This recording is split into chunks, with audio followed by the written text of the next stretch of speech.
You know how sometimes a seemingly small crack can, well, reveal much deeper fault lines? Mm-hmm. Well, that's kind of what we're looking at today. We're diving straight into a situation unfolding within the Guyana Elections Commission, GECOM for short. Right. It involves some pretty significant disagreements that have now spilled out into the public eye. Exactly. We've got Kurt De Silva, who was the legal counsel for GECOM, in a very public, very pointed dispute with the commission's top brass, the chairman and the CEO. Yeah. And it feels like it's, more than just a typical personnel issue. It really touches on the fundamental legal interpretations guiding their electoral processes. Absolutely. We've been looking at excerpts from a news report, and it details Mr. De Silva's, let's say, robust response to statements GECOM made about why his contract wasn't renewed. Robust is a good word for it. So our aim in this deep dive is really to get past the headlines, understand the core of this conflict for you. What are the key points? What legal arguments is Mr. De Silva actually putting forward? And maybe most importantly, what could the implications be for how elections are run in Guyana? Yeah, the bigger picture. Exactly. Think of this as getting you quickly and thoroughly up to speed on a really important developing story. Okay, so where did this all start? What actually kicked off this public disagreement? Well, the catalyst, according to the report, was GECOM's decision. They decided not to renew Kurt De Silva's contract as their legal counsel. Okay. And the reason the commission stated publicly was linked to Mr. De Silva apparently introducing new legal arguments in recent case, a case concerning voter verification. Oh, okay. And these new arguments, as GECOM sort of presented it, were in direct conflict with the official stance, the one sworn to by the chief election officer, the CEO. That's what GECOM claimed. Which, I mean, that sounds like a pretty fundamental breach of protocol, doesn't it, if that's actually what happened? It certainly sounds serious on the surface. However, Mr. De Silva strongly refutes this. The news report makes it crystal clear he insists GECOM was fully aware of all the legal arguments he presented in that case. Fully aware. Yes. He's basically saying these weren't some kind of surprise moves sprung on the commission last minute. Right. And far from backing down, he's actually, well, escalating things quite a bit, isn't he? He is. Threatening legal action against the chairman and the CEO.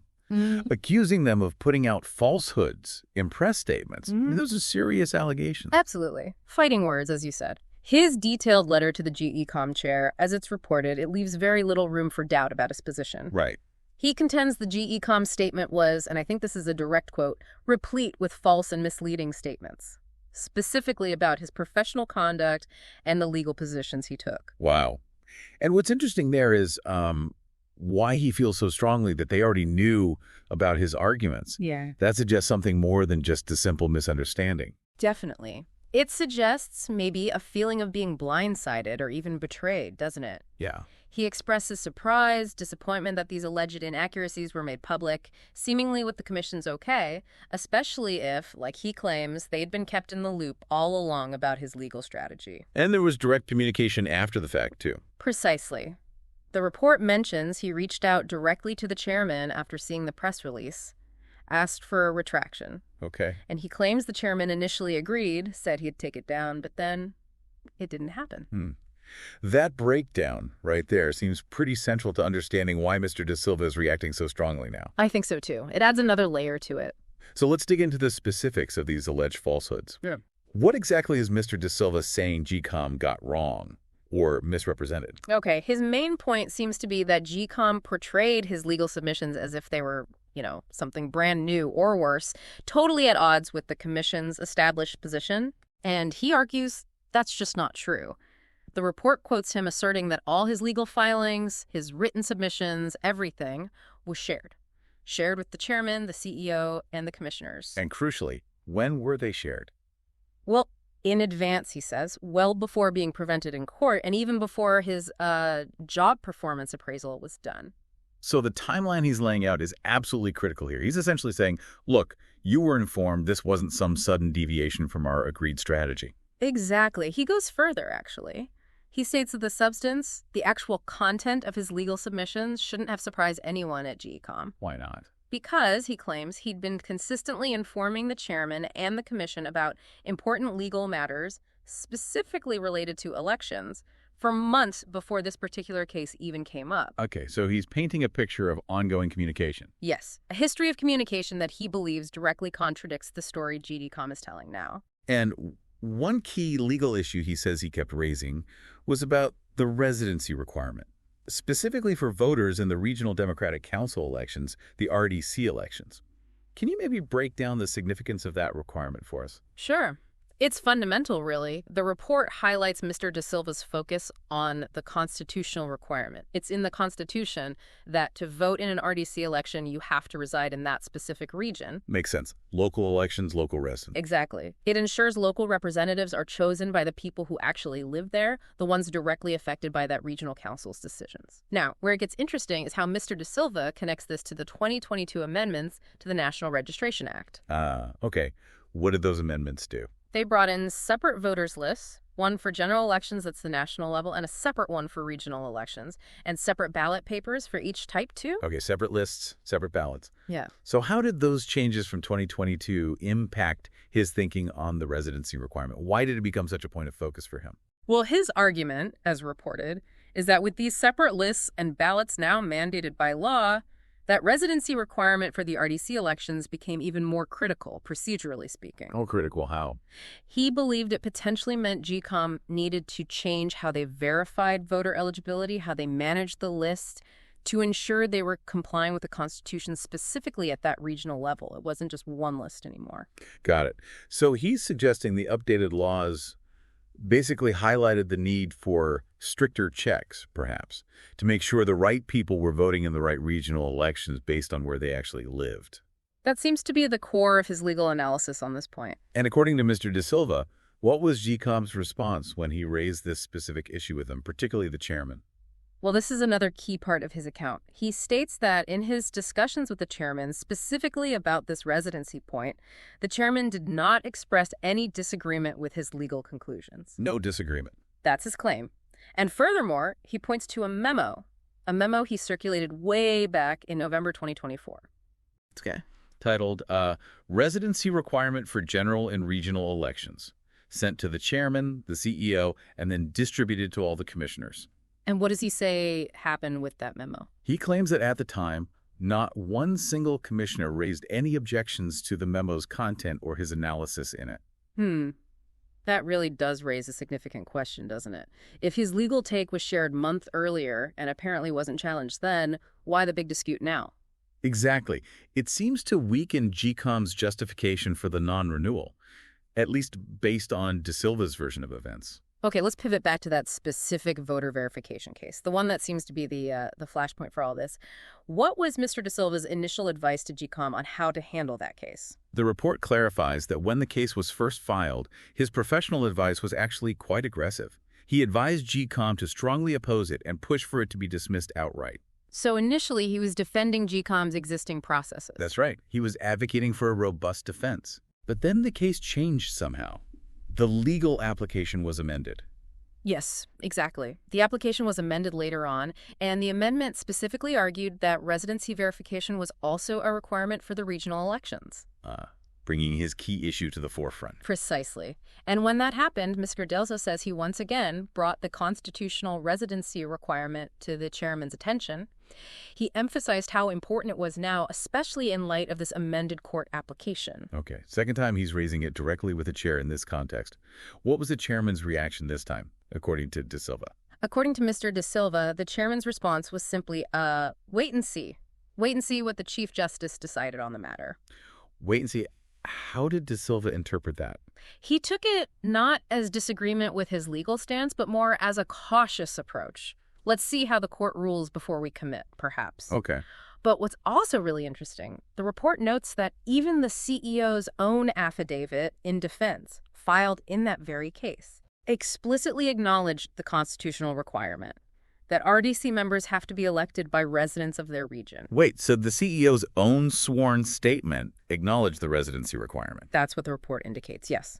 Which, further underscores the point that the residency requirement itself wasn't some new or contested legal idea within GECOM at that time. So if even the CEO formally acknowledged this requirement in their own defense filings, GECOM's accusation that Mr. De Silva introduced contradictory arguments It seems increasingly hard to square with his detailed account, doesn't it? It certainly presents a conflicting picture based on what De Silva is alleging and pointing to. Now, GECOM also threw out a pretty serious suggestion that Mr. De Silva's legal submissions carried a significant risk, potentially even leading to the postponement of elections. That's huge.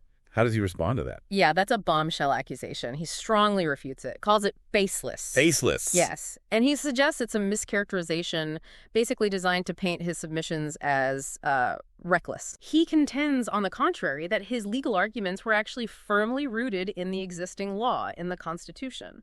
And his intention was to safeguard the integrity of the electoral process by making sure GECOM followed the rules. So he's effectively saying, I wasn't being reckless. I was trying to do my job properly and uphold the law. That's the essence of his counter-argument. He's reframing his actions entirely. Not a threat, but a necessary step to uphold the Constitution. And it's pretty clear from his response that he's deeply concerned about how GECOM's public statements are affecting him personally, professionally.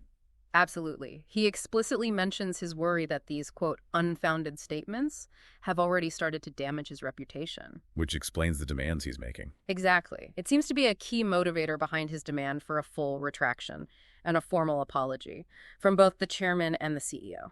And he's seriously set a deadline, right? Yes, a deadline of April 22nd for the chairman to respond specifically.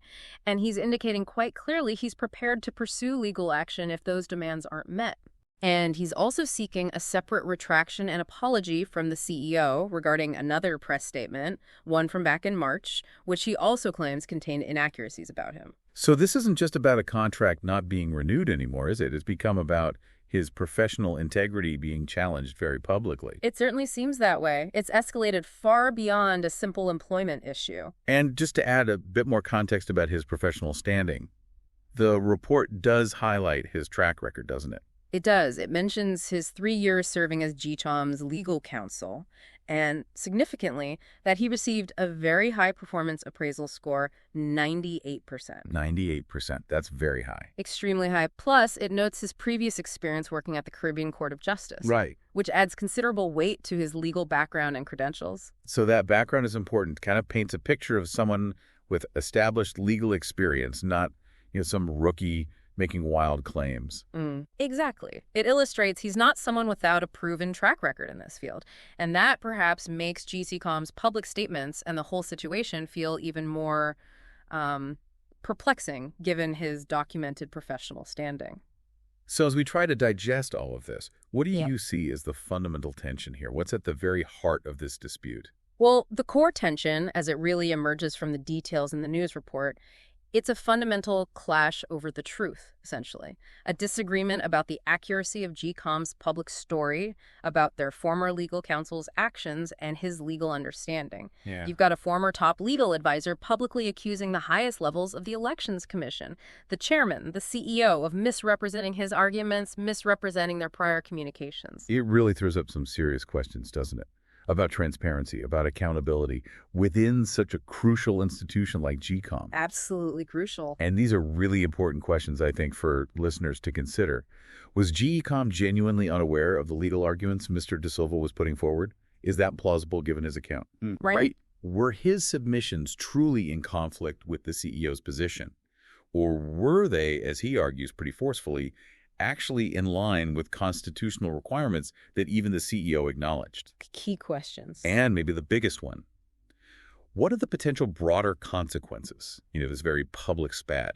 What could it mean for public confidence in the fairness, the integrity of Guyana's entire electoral process? It's a situation that really serves as a pertinent reminder, I think. A reminder of the intricate, often unseen legal and procedural gears that have to mesh perfectly for electoral governance to work. Yeah, the things we don't normally think about. Exactly. And it prompts us to consider, maybe beyond just this specific case, what other seemingly technical or procedural debts might actually hold significant legal weight, significant practical weight in making sure elections are free, fair, and accurate. That's a great point. So, looking ahead, given Mr. De Silva's legal background, his insistence, and GECOM's absolutely vital role in, safeguarding democracy. Yeah. How might this whole unfolding situation shape things down the line? Future legal interpretations, maybe?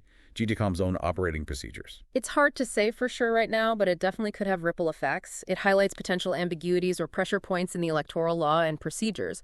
It's certainly a developing story, one with potentially significant ramifications, and absolutely one worth keeping a close eye on as it unfolds.